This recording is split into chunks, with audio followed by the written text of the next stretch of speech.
عندك دفاع جوي؟ ما عندكش. عندك ملاجئ لناس؟ ما عندكش. القتال علم يا ناس، أعدوا لهم ما استطعتم من قوة. هي المسألة خناقة في حارة بلدي؟ هذا قتال. والعلوم العسكرية هي أرقى العلوم. مين دول؟ ومن قال أن القوات المسلحة والجيوش العربية هتمشي ورا ميليشيا يقودها الجدع أبو صباح ده أبو عبيدة ولا بتاع؟ احنا بنهرج. هذه جيوش نصرة الإخوان المسلمين بأي شكل من الأشكال. الله يفتح عليك. هذه قاعدة. بيض الله وجهك. ليه بقى؟ يعني انت تاخذ فلسطين كلها بجريرة الإخوان المسلمين؟ يرون أن الدولة خليك العربية الوطنية ذات السيادة كفر والعياذ بالله.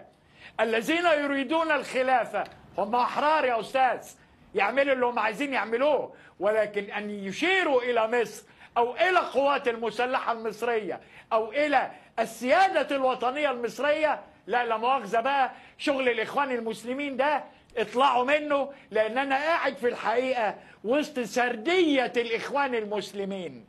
واحد لا كان فيه كما قال أخي الكريم ما كانش فيه نوايا لضربة استباقية. رونين بار قال أنه نصح بحاجة بالشكل ده ونتنياهو رفض. 3 وهذا هو الأخطر في الحقيقة. هو دي كانت أول عمل مقاوم؟ ده سنة 23 ذات نفسها، وقبلها في شهر إبريل كان في ضربة على غزة بسبب حركة قامت بها تنظيم الجهاد، وقيل لحماس اخرجوا بره المشهد وخرجت. بعديها في شهر 10 حماس والجهاد قاموا بالحكاية بتاعتهم براحتهم.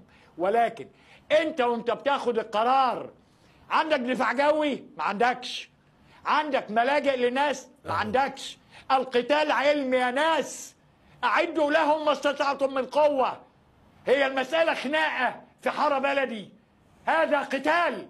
والعلوم العسكرية هي أرقى العلوم. مين دول؟